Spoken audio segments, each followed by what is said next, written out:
안녕하세요. 자영업을 하고 있는 40대 여성입니다. 어머니와 제가 일을 나가면 집에 혼자 남아 계신 아버지께서는 늘 심심해 하셨는데요. 사연 채널을 소개시켜드린 후부터는 심심하지 않다고 좋아하시네요. 더 이상 집에 혼자 있는 것이 싫지 않다면서요. 행복해 하시는 아버지를 볼 때면 아직도 우리 가족이 화목하게 산다는 것이 꿈만 같습니다. 한편으로 불안하기도 하고요. 행복을 잡는 것은 뜬구름을 잡는 것처럼 매우 어려운 일이지만 불행이 찾아오는 건 한순간이니까요. 기억도 안 날 만큼 어린 시절부터 시골에서 자랐습니다. 집안 대대로 고구마 농사를 짓는 아버지 때문이었죠. 덕분에 한글을 떼기도 전 흙에서 꿈틀거리는 지렁이와 같이 놀기도 하고 아버지를 도와 고구마를 수확하는 것을 돕기도 했었어요. 아버지께서는 그런 저를 예뻐하셨고요. 아버지는 해가 뜨기도 전 제일 먼저 일어나 작업복을 입으시고 밭으로 향하셨어요. 아버지가 밭으로 출근을 하시면 어머니도 덩달아 바빠지셨습니다. 아버지와 인부들이 드실 새참을 만드셨거든요. 되면 어머니는 1시간 동안 만든 음식을 정성스레 보자기에 싸 아버지에게 전달해 주셨습니다. 그렇게 어머니가 주신 새참을 먹고 나면 아버지께서는 또 해가 저물 때까지 일을 하시고 제일 늦게 집으로 들어오셨고요. 하지만 가끔 아버지가 끝나는 시간과 학교가 끝나는 시간이 맞물리면 같이 집으로 올 때도 있었습니다. 어릴 때는 경운기를 끌고 오는 아버지를 보면 반가웠지만 교복을 입기 시작하면서부터는 그런 아버지가 창피하게 느껴질 뿐이었네요. 멀끔한 정장을 입고 승용차를 몰고 오는 친구들의 아버지와 달리 저희 아버지는 항상 허름한 작업복 차림에 흙으로 범벅이 된 경운기를 끌고 오셨으니까요. 할아버지 때부터 쓴 경운기는 느린 주제에 시끄러운 소리를 내었는데요. 그게 너무 창피하더군요. 주변 사람들이 모두 경운기를 타는 저 아버지를 보는 것 같은 기분도 들었습니다. 그래서 생각했어요. 차라리 고구마 농사가 망해서 아버지도 다른 친구들의 아버지처럼 양복을 입고 출근을 했으면 좋겠다고요. 사춘기 못된 반항이 뿐이었는데 하늘은 글쎄 제 소원을 냉큼 이뤄주시더군요. 여느 때와 같이 문을 열고 집으로 들어가는데 그날따라 집안 공기가 조금 이상했습니다. 아버지는 넋을 놓은 채 바닥에 앉아 계셨고 옆에 계신 어머니는 아예 절을 하듯 몸을 수그려 결혼을 잘못했다면서 가슴을 치고 계셨죠. 주변을 돌아보니 TV며 가구까지 보이는 가구에는 전부 다 빨간 딱지가 붙어 있었습니다. 4인용 의자가 놓인 식탁 앞에 서 있자 어머니가 한 말씀 거두셨고요.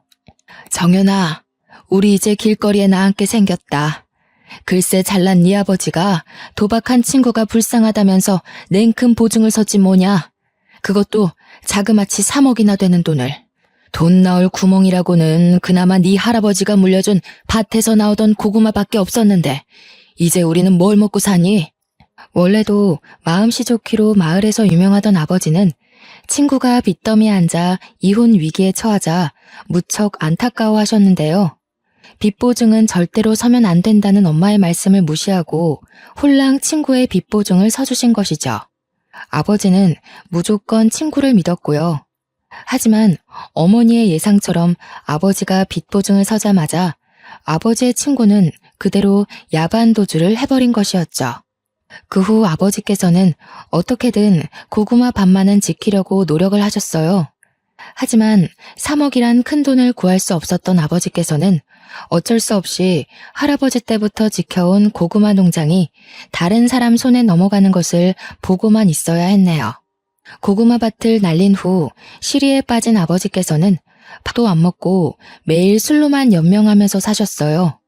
학교가 끝난 후 집에 가보면 거실에는 언제나 초록색 소주병이 굴러다녔습니다.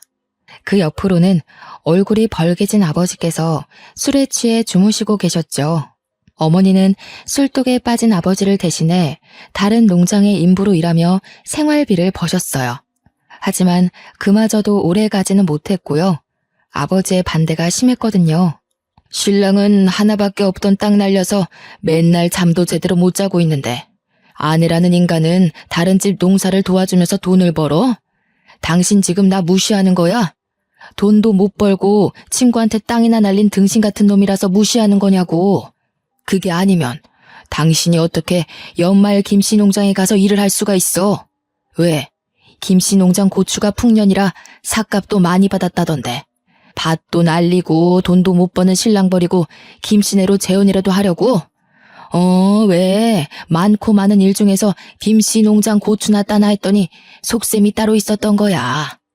늙은 영감탱이랑 재혼할 바에는 젊고 돈도 많은 김씨한테 가기로 마음먹은 거지. 왜? 내가 당신 마음을 꿰뚫어서 할 말이 없나 보지? 정 김씨랑 합치고 싶으면 내 밭이나 찾아놓고 가. 나는 뭐 좋아서 땡볕에서 하루 왼종일 고추나 따는 줄 알아? 다른 남자 밑에서 일하는 게 싫으면 당신이 나가서 돈이라도 벌어오던가. 친구한테는 3억도 빌려줄 만큼 마음 넓으신 분이 돈도 못 버는 남편 덕분에 피부가 까매지도록 일한 아내한테는 왜 이렇게 야박하나 몰라? 바다 같은 마음은 다 친구한테 퍼나르고 남은 건 빚밖에 없는 양반이 뭘 믿고 이렇게 떳떳한지. 나였으면 창피해서라도 열심히 일할 텐데 당신 같은 남자랑 사는 내 인생이 불쌍해. 뭐야? 이 여편 내가 누구 덕분에 이날 이때까지 편하게 산 줄도 모르고. 편하게 살아? 누가? 내가? 잠도 못 자고 손가락이 구부러지도록 새벽부터 일어나서 음식 싸는 게 호강하고 산 거냐? 어머니와 아버지는 하루가 다르게 싸움을 하셨습니다. 몸싸움을 하지는 않았지만 어머니와 아버지의 사이는 급격하게 나빠졌어요. 몇 날 며칠을 싸우던 아버지가 먼저 어머니에게 제안을 하셨고요.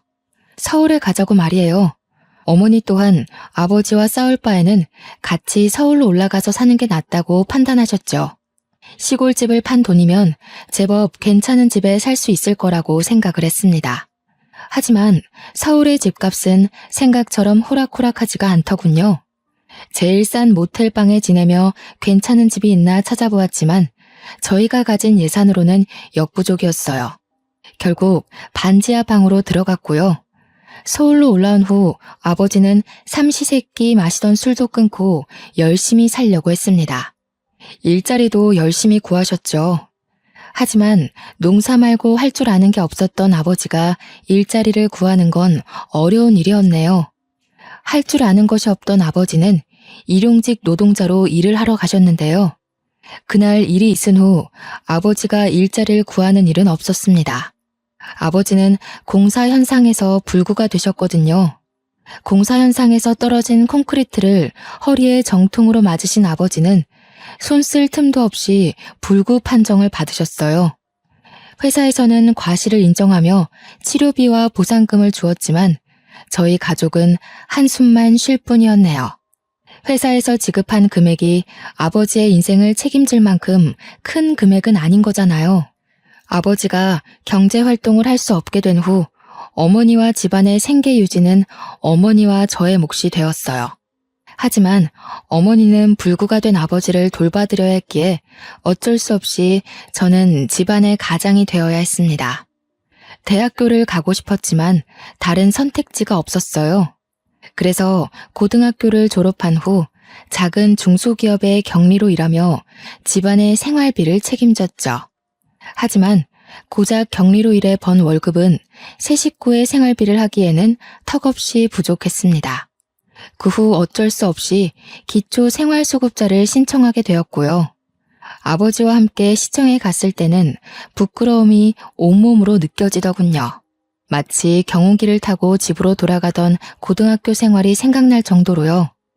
시청 안의 모든 공무원이 저희 부녀를 쳐다보는 것 같은 착각이 들었는데요. 담당 공무원은 가난은 부끄러운 것이 아니니 너무 고개 숙이지 않아도 된다고 말을 해주었습니다. 그러면서 알면서도 자존심 때문에 지원받아야 하는 것을 놓치는 게 오히려 더 바보 같은 것이라고 설명해 주었어요. 그 말을 듣자 참 안심이 되었죠. 그 후에도 몇 번 더 시청을 찾아갔는데요. 그럴 때마다 담당 공무원은 친절하게 응대해주며 말동무가 되어주었네요. 그렇게 시청에서 공무원과 만났던 우연은 길게 이어져 담당 공무원과 저는 부부의 인연을 맺게 되었습니다. 처음 만날 때만 해도 기초수급자라는 것이 걸려 밀어내려고 했지만 남편은 그런 것까지 보듬어 줄 줄 아는 따뜻한 사람이었어요. 끝없이 이해해주고 배려해주는 남편 덕분에 무사히 상견례까지 올 수 있게 된 것이었죠. 하지만 시어머니는 남편과는 영 딴판인 분이셨죠. 시골에서 복숭아 농사를 짓고 있다던 시어머니는 휠체어를 탄 아버지를 보자 눈살부터 찌푸리셨고요.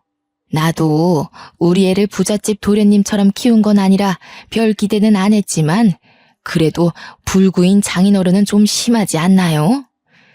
몸이 그래서 일 나가기는커녕 똥오줌도 제대로 못 가릴 것 같구만.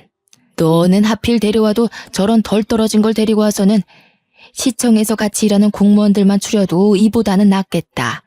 제가 묻는 말이 기분 나쁠 수도 있지만 그래도 이해해 주셨으면 좋겠습니다. 결혼은 일생에 한 번뿐인 중요한 행사인데 남의 집 마당 뼈다귀 주워 먹던 사람과 결혼시키는 건 아무리 그래도 조금 그렇잖아요. 딸 가진 입장에서 제 마음 이해하시죠? 다리가 저러니 일은 못할 테고 생활비며 돈은 어디서 구해오시나요? 기초수급자는 아닐 거 아니에요. 기초수급자라는 말을 듣자 숨이 콱 막혀왔어요. 어머니와 아버지도 같은 마음이셨는지 시어머니의 물음에 제대로 대답하지 못하셨고요. 그러자 젓가락으로 삼계탕의 날개 부분을 휘젓던 시어머니께서는 저희 가족이 있는 방향으로 젓가락을 던지시더군요. 젓가락이 떨어지며 삼계탕 국물이 얼굴 위로 몇 방울 튀겼지만 그 자리에서 얼굴을 닦을 수도 없었습니다. 이미 화가 잔뜩 난 시어머니께서는 씩씩거리면서 자리에서 일어나셨으니까요. 시어머니는 당장 가방을 챙기더니 급기야 남편을 일으키려 하기까지 했죠. 나는 너 이런 집안에 장가 보낼 생각 없으니까 당장 일어나라. 아무리 결혼할 여자가 없다고 해도 그렇지 어디 데리고 올 여자가 없어서 불구의 기초수급자이기까지 한 집안 여자를 데려와. 그렇게 고르라고 해도 못 고르겠다. 어쩜 꾸질꾸질해도 이렇게 삼박자라 잘 맞아 떨어지는 집 애를 데리고 오다니. 차라리 머리를 깎여서 저를 보내고 말지. 어디 이런 근본도 없는 상놈의 집이랑 사돈을 맺자고 하는지. 그쪽도 그러시는 거 아니죠. 딸내미가 아무 생각 없이 멀쩡한 남의 집 아들이랑 결혼을 한다고 했으면 말려야 되는 거 아닙니까? 기초수급자가 뭐 그리 잘난 게 있다고 뻔뻔하게 휠체어까지 밀고 들어옵니까? 왜요? 우리 아들 데려다가 그쪽 남편 똥오줌 가리는 머슴으로 들이려고요? 창피하게 진짜 왜 그래? 장인어른이랑 장모님 기초수급자이긴 해도 얼마나 열심히 살려고 노력하는 분들인데 장모님은 청소부 일하시면서 돈 버시고 아버님은 집에서 일거리 찾으신다고. 아이고 그래. 남의 변기 닦고 집에서 궁상 떤 돈으로 서울에 집 한 채 뚝딱 살 수 있겠다. 이 멍청한 자식아. 너 저 집에 장가 가면 그대로 노예되는 거야. 없는 집에서 돈도 못 받고 장인어른 똥수발이나 하고 네가 하는 게 염전 노예랑 다를 게 뭐냐? 그깟 사랑? 지금이야 눈 뒤집혀서 다 감당할 수 있다고 해도 그게 몇 년이나 갈 것 같냐? 사랑 그거 잠깐이야. 서울 깍쟁이로 한평생 살아오던 나는 왜 지금 시골 촌구석에서 복숭아 농사나 짓고 있는데? 너는 옆에서 엄마를 봤으면서도 아직도 정신을 못 차려? 그럼 이미 임신했는데 어쩌라고. 뱃속에 생긴 애 지우기라도 할까? 여자한테 잡혀 사는 호구가 어디 있나 했더니 그게 내 아들이었어. 정신 차려 이거사. 수박 안에 씨도 없는 자식이 어떻게 애를 가지게 해? 너 지금 저 불려시 같은 거한테 속고 있는 거야. 시어머니께서는 기어코 못 믿겠다면서 유전자 검사를 해보자고 제안하셨어요. 막무가내로 나오는 시어머니 때문에 저는 임신한 지 3개월 만에 유전자 검사를 하게 되었고요. 결과는 당연히 남편의 아이가 맞았습니다. 그걸 보자 시어머니께서는 발목을 잡혀도 단단히 잡혔다면서 통곡을 하셨죠. 그렇게 유전자 검사를 한 후 결혼을 허락받음과 동시에 시어머니에게 미운 털이 단단히 박히고 말았네요. 임신을 한 탓에 결혼식을 조촐하게 치러줬어요. 하객 또한 가까운 가족들만 모시고 했고요. 부모님께서는 어디서 살지를 제일 많이 걱정하셨지만 남편이 공무원인 턱에 공무원 임대 아파트에 살 수 있었습니다. 시골에서는 주택에서 서울에 올라온 후로는 반지하를 전전하며 살았는데 아파트에 살다 보니 좋은 점이 많더군요.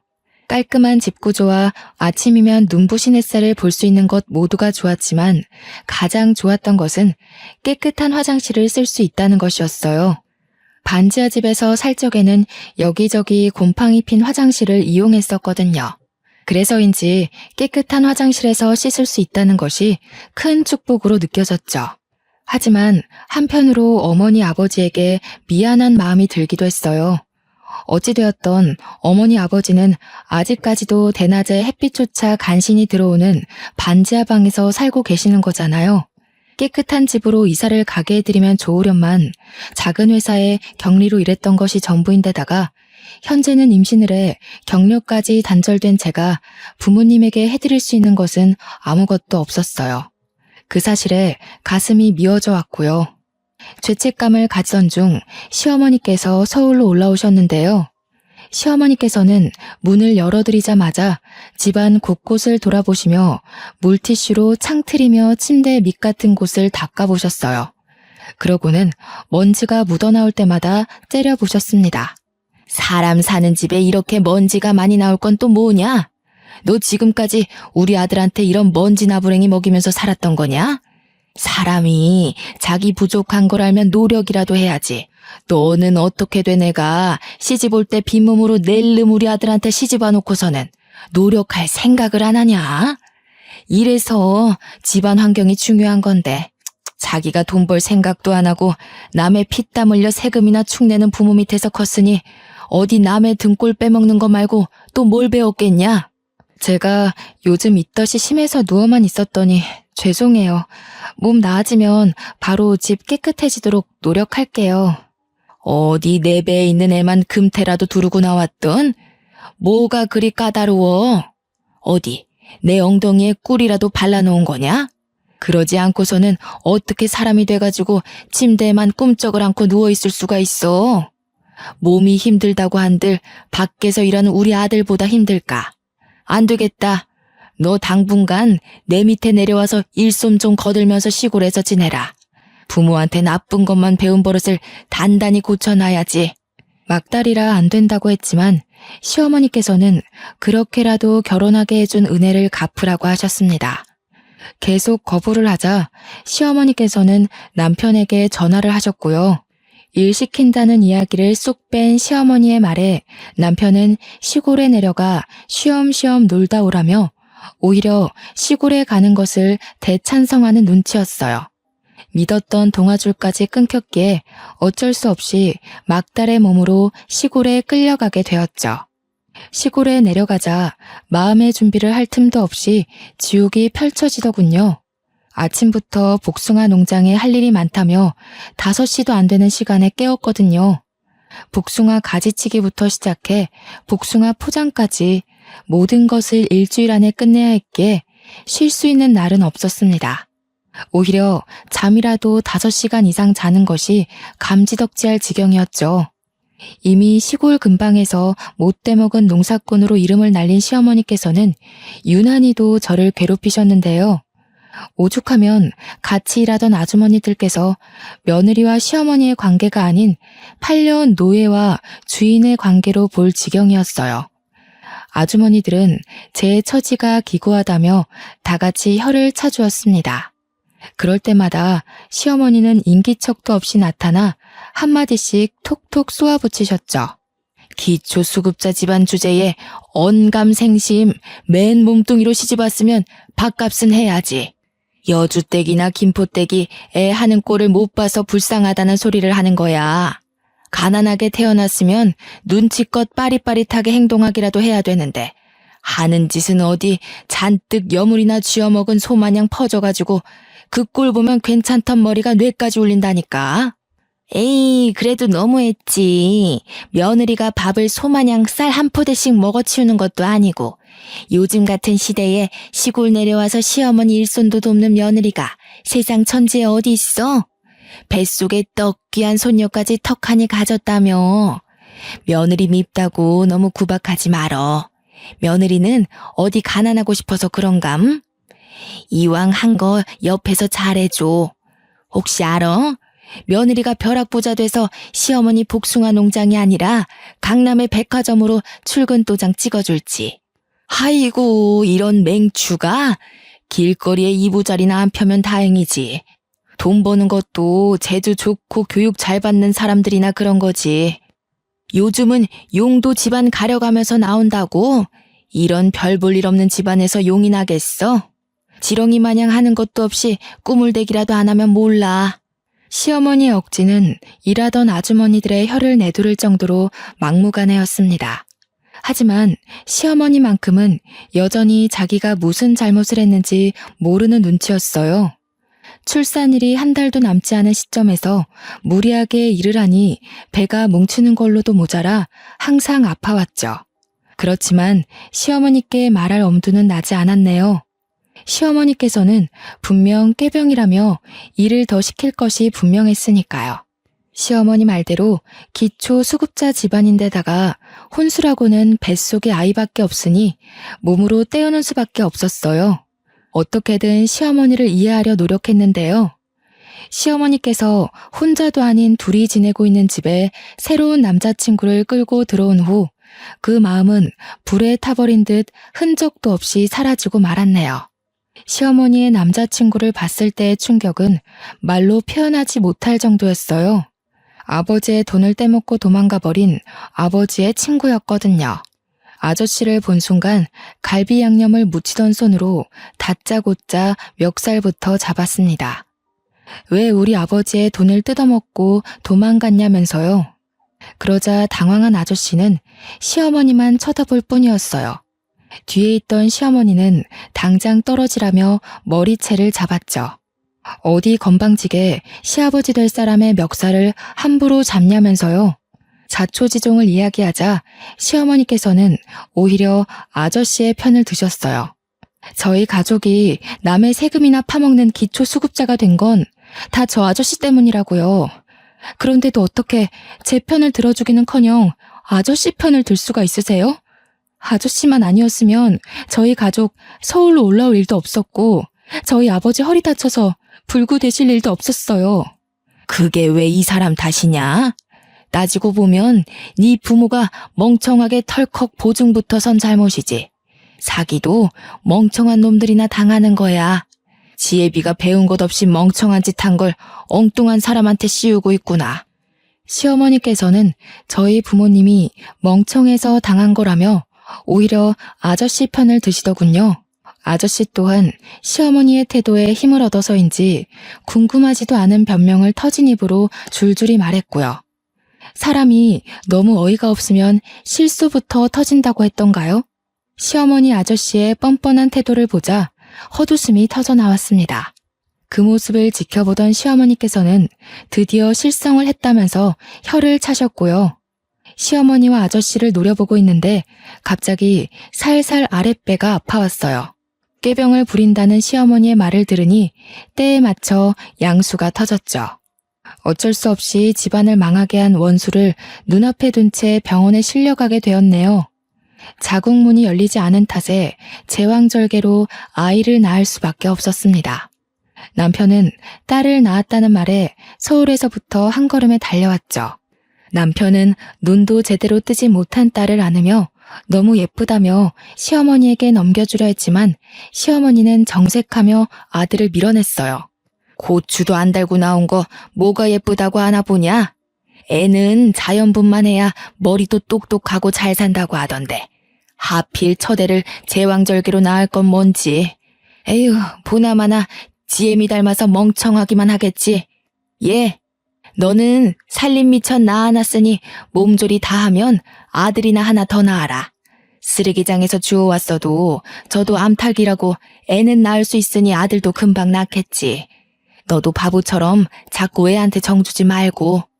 손자놈 태어나면 질투할 게 뻔한데 벌써부터 오냐오냐 하면서 버릇 나쁘게 길들이지 말어라. 시어머니는 딸아이가 꼴도 보기 싫다는 듯 굴었지만 남편은 그저 자기 자식이 태어났다는 것만으로도 좋다며 해벌쭉 웃음을 지었어요. 그 모습을 본 시어머니는 한숨을 푹푹 내쉬었고요. 그러고는 남편에게 몇 푼 되지도 않는 공무원 생활을 때려치고 시골로 내려와 같이 복숭아 농사나 짓자 하더군요. 반대했지만 민원인으로 스트레스를 받던 남편은 시어머니의 제안을 수락했습니다. 청천벽력 같은 소식이었어요. 아이만 낳으면 서울로 돌아갈 수 있다는 생각 하나로 이악 물고 버텼는데 이 지옥 같은 곳에서 계속 살아야 되는 거잖아요. 딸아이와 함께 서울로 올라온 후 남편을 설득하기 위해 노력했죠. 하지만 남편은 집에서 신랑이 벌어다주는 돈으로 편하게 사는 사람은 자기 마음을 이해하지 못한다면서 오히려 타박을 하였네요. 그러면서 자기는 기초생활수급자인 부모님을 둔 것도 이해해 주었으니 이 정도는 그냥 덮고 넘어가자고 했고요. 시골에서 내려온 후로는 시어머니 댁에서 살게 되었습니다. 남편은 공무원 옷을 벗고 난 후 밀린 잠을 다 자는 듯 12시가 넘어서야 간신히 일어나 점심을 먹었어요.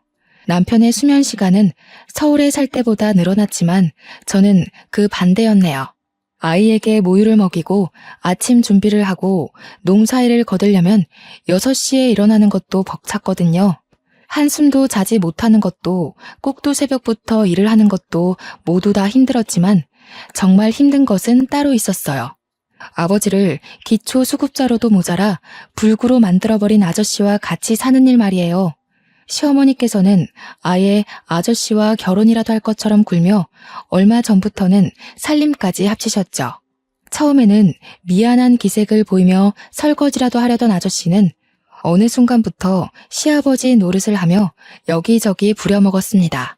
이제라도 돈을 갚으라고 말을 해도 배째라는 식으로 굴며 자신도 알거지라고 말을 하더군요. 그러면서 오히려 자기한테 감사의 인사를 하라는 말까지 했어요. 자기 때문에 기초수급자가 돼 나라 돈을 받으면서 편하게 사는 거라면서 말이에요. 기가 막히고 코가 막혔습니다. 아저씨의 등장은 가뜩이나 가시밭길인 앞길의 장애물 같은 존재였죠. 오히려 복숭아 농장에서 일을 하는 것이 휴식처럼 느껴질 정도였고요. 아이가 돌이 지나고 5살이 될 때까지 시골에서의 삶은 고단함의 연속이었어요. 그러던 중 서울에 계신 어머니께서 제가 있는 시골로 내려와 살고 싶다는 이야기를 하셨습니다. 서울 반지하에서 햇빛도 못 보면서 살 바에는 차라리 시골로 내려가 햇빛이라도 보면서 살고 싶다는 것이 어머니의 의견이었어요. 저 또한 어머니의 의견에 동의를 했고요. 그래서 시댁이 뒤집히는 일이 있더라도 꼭 부모님을 시골로 모셔오리라고 생각을 했어요.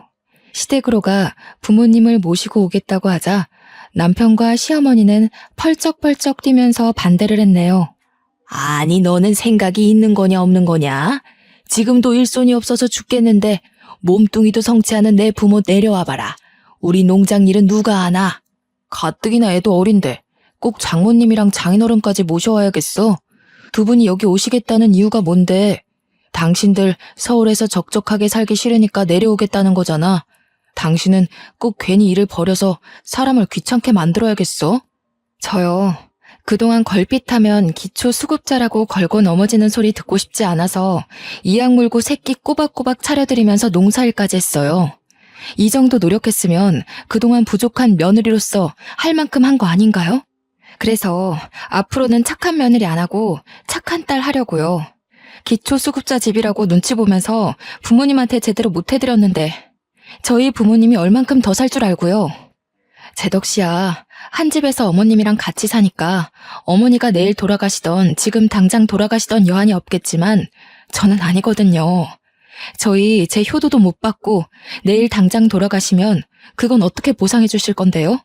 어머니가 저희 부모님 대신 저승길 가실 건가요? 아니잖아요. 허락 구하려고 말씀드린 거 아니고 그냥 통보드리는 거예요. 저런 못 베어먹은 게 어디서 목소리를 높여? 시어머니께서는 부모님을 모시고 온다는 소리에 개거품을 물면서 반대를 했어요.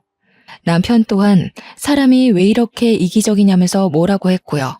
아저씨가 본처에게 돌아간 후 극도로 예민해진 시어머니께서는 대놓고 괴롭히면서 부모님이 내려오는 것을 반대했지만 이번만큼은 양보할 수 없었기에 계속 밀어붙였죠.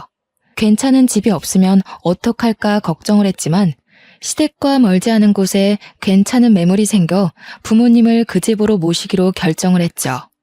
죽어도 차를 빌려줄 수 없다는 남편 때문에 렌트를 해야 했지만 그 정도는 일도 아니었어요.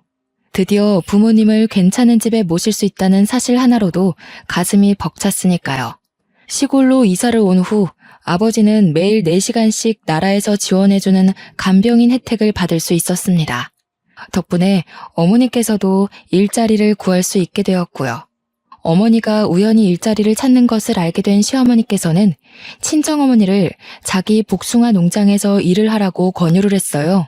시어머니의 성정을 잘 알기에 당연히 거절을 했죠.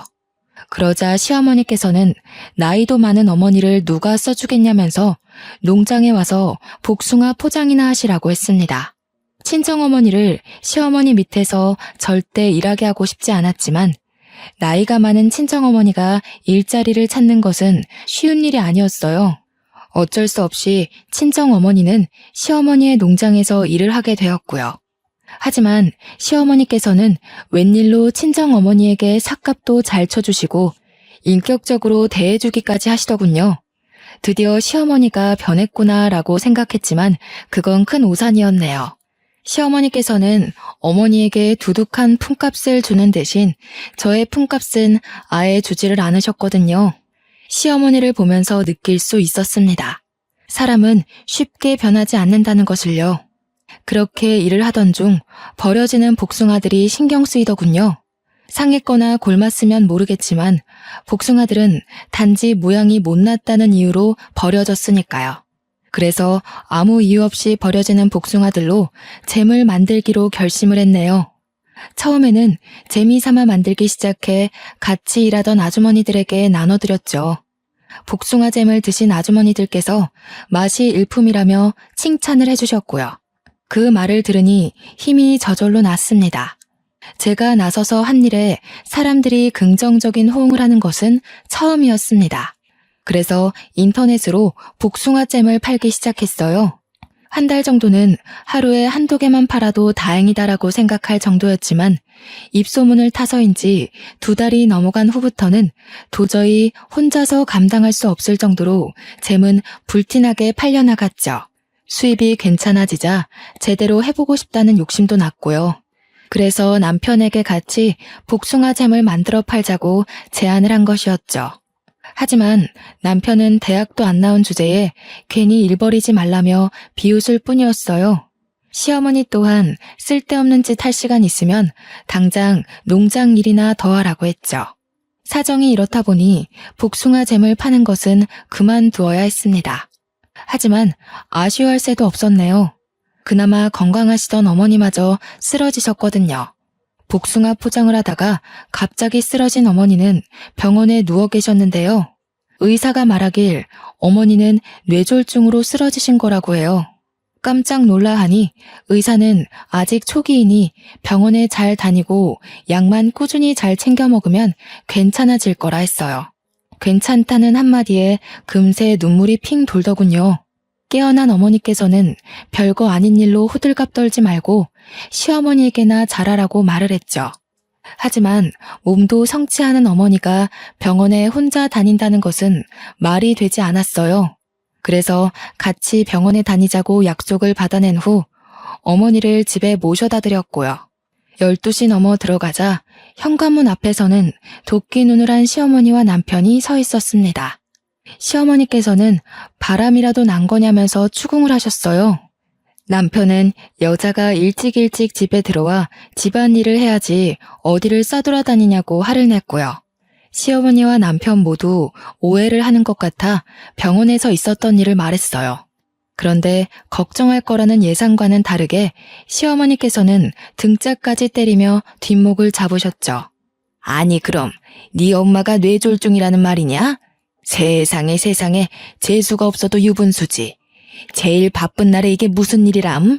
그래서 너는 멍청하게 계속 병원에 앉아 있었고 못 사는 집에서 시집을 왔으면 보잘것없는 지엠이 버릴 줄도 알아야지. 멍청하기가 아주 이루 말할 수가 없구나. 너 없으면 농장 일이며 집안 일이며 할 사람 없는 거 뻔히 알면서 그걸 알고도 편하게 누워있는 애미 옆에 있다가 와?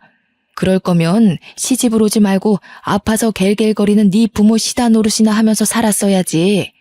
너 때문에 여기 피해자가 몇 명이냐? 진짜 너무하세요. 다른 것도 아니고 저희 엄마 아파서 병원 다녀온 건데 그게 그렇게 고가우세요? 아니면 돈도 안 주고 편하게 부려먹던 노예가 도망가서 화가 나신 거예요? 돈도 벌 만큼 버시면서 그렇게 야박하게 나오는 거 아니에요. 어떻게 다른 사람도 아니고 친정 엄마가 아픈데 버리고 오라고 말을 할 수가 있으세요? 그럼 만약에 어머니 아프면 저 사람한테도 어머니 버리고 오라고 말하면 되는 건가요? 돈 쓰는 게 그렇게 아까우시면 괜한 사람 잡지 마시고 집에서 놀고 먹는 거밖에 할 줄 모르는 아들한테 일을 시키세요. 시어머니는 기가 차다는 듯이 헛웃음을 지을 뿐이었어요. 옆에 있던 남편은 냅다 뺨을 갈겼고요. 얼굴이 돌아가고 이내 화끈거리는 통증이 왼뺨에 퍼지기 시작했는데요. 그 순간 아무 생각도 나지 않고 황당할 뿐이었어요. 기초 수급자인 게 뺨을 맞을 정도로 큰 죄인가 생각이 들었고요. 당신 이렇게 되바라지고 지멋대로인 여자인 줄 알았으면 애초에 결혼도 안 했어. 없이 살아서 조금만 구슬려서 옆에 끼고 있으면 편하게 살 줄 알았는데 어디 할 말이 없어서 하늘 같은 남편한테 돈을 벌어오라고 해? 잘못했다고 싹싹 빌어도 모자랄 판에. 장모님이 그렇게 모시고 싶으면 지금 당장 나가. 나도 당신 아니면 예쁘고 좋은 여자 만나서 새 출발할 수 있으니까. 세상에 예쁘고 착한 여자가 미쳤다고 당신 같은 백수에다가 배 나온 아저씨랑 사냐? 하늘도 하늘 나름이어야 대접을 해주지. 하늘에서 맨날 똥덩어리만 떨어지는데 어떻게 귀하게 대접해주냐? 그리고 요즘에는 땅값이 금값인 거 몰라? 하늘 그거 높아봐야 돈도 안 돼. 나도 이렇게 된 거 당신 같은 사람이랑 못 사니까 깔끔하게 갈라서. 신땀한 헌신이 제 발로 나가준다는데 우리 애 아주 고맙지. 당장 내일 중매쟁이한테 전화나 넣어봐야겠다. 우리 아들 곧 혼자 된다고. 혹시나 해서 말하는데 나갈 거면 저 짐덩어리도 같이 데리고 가라. 우리 아들 새장가 갈 때 방해될 수도 있으니까. 시어머니는 딸아이를 가리켰습니다. 오히려 감사했죠. 자기 아들 핏줄이라며 절대 안 내줄 줄 알았는데 딸아이를 그냥 넘겨주다녀. 다음날 친정 부모님 댁에서 눈을 뜨자 홀가분함이 제일 먼저 느껴졌습니다. 더 이상 꼭두 새벽에 일어나 남이 먹을 밥을 하지 않아도 되는 거잖아요. 이혼을 하면 이제 남아도는 것은 시간이었기에 다시 복숭아잼을 만들어 팔기로 마음을 먹었는데요. 메일을 확인하니 어떤 사람에게 연락이 왔더군요. 자신의 농장에서 나는 복숭아로 잼을 만들면 안 되냐면서요. 좋은 기회였기에 당연히 승낙을 했죠. 그런데 알고 보니 그 농사꾼의 정체는 시어머니가 그렇게 싫어하던 앞마을 복숭아 아줌마였습니다.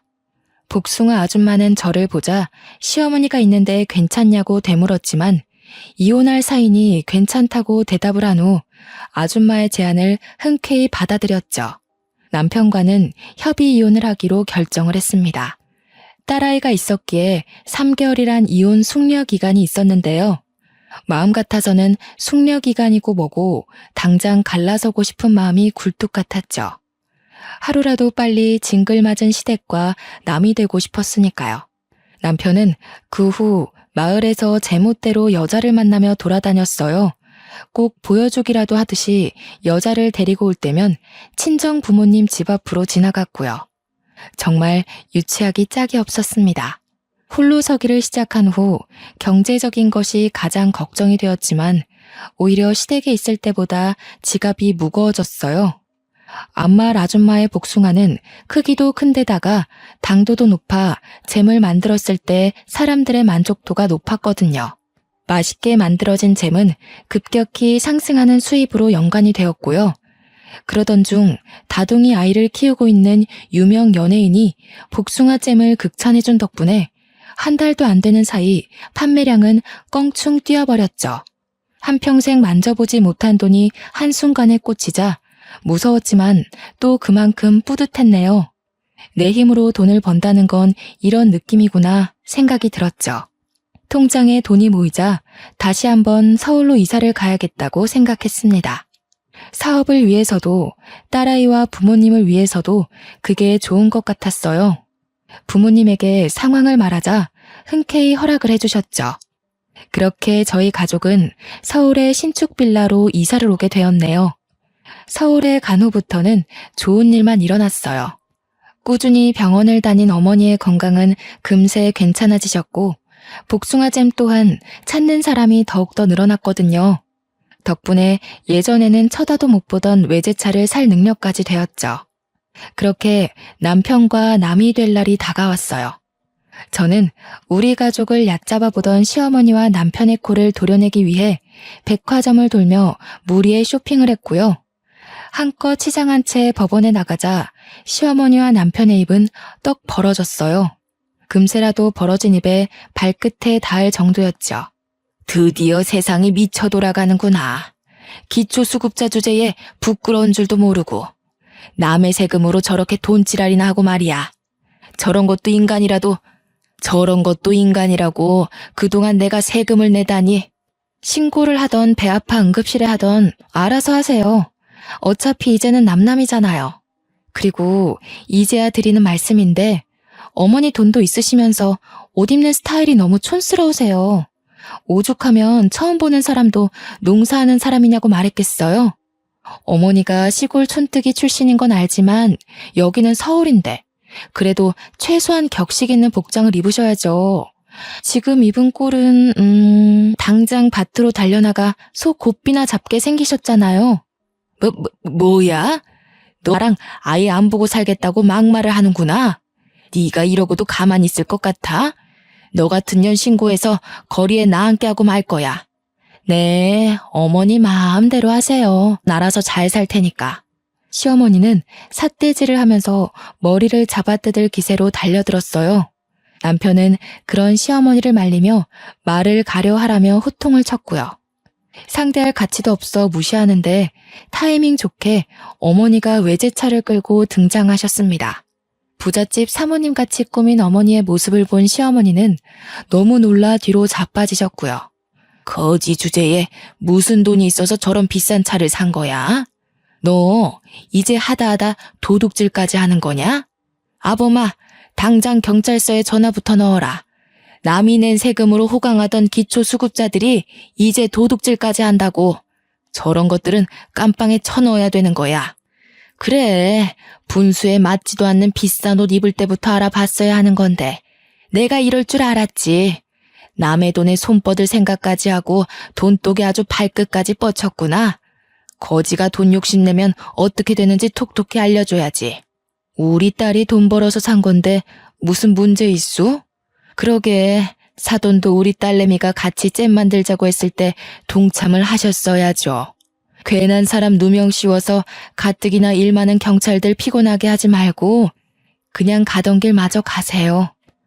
복숭아잼 이야기를 듣자 시어머니 안색은 한순간에 퍼렇게 질리셨어요. 충격이 어찌나 크셨는지 112가 찍힌 핸드폰까지 바닥에 떨구셨고요. 그러더니 시어머니께서는 이렇게 외치셨습니다. 이 이혼은 무효야. 그동안 내가 너를 얼마나 많이 도와줬는데 뼈 빠지게 고생한 시애미를 모른 척해? 뼈가 삭으셨으면 가서 사골국이나 푹 삶아 드세요. 괜히 헛소리나 찍찍하지 마시고. 이제 치매까지 오신 거 아니에요? 고생은 제가 다 했는데 왜 생색은 어머니가 내세요? 그 닭부리 같은 입으로 쪼던 것도 도와준 거라고 생각하시는 거예요? 마음 같아서는 가사노동한 것까지 물어서 위자료 청구하고 싶지만 그래도 같이 산정을 생각해서 참는 거예요. 고마운 줄이나 아세요. 옷을 탁탁 털고 어머니가 몰고 온 외제차에 올라타자 온몸으로 통쾌함이 느껴졌습니다. 드디어 기초수급자라고 무시하던 시어머니와 남편에게 제대로 복수를 해준 것이잖아요. 그 후 남편은 몇 번이나 전화해 재결합을 하자고 요구를 했어요. 딸아이를 생각해 부부의 인연을 이어가자면서요. 알고 보니 남편은 사업을 한다고 설치며 시어머니 농장의 절반을 홀랑 팔았던 것이었죠. 하지만 끈기도 없고 게으른 남편이 사업을 해 잘 된다는 건 말이 안 되는 일이었죠. 시어머니 또한 남편과 합세하여 은혜도 모른다며 욕설을 퍼부었는데요. 그냥 두 모자를 차단했네요. 현재 저는 개인 사무실과 작은 공장을 가질 정도로 잘 나가고 있답니다.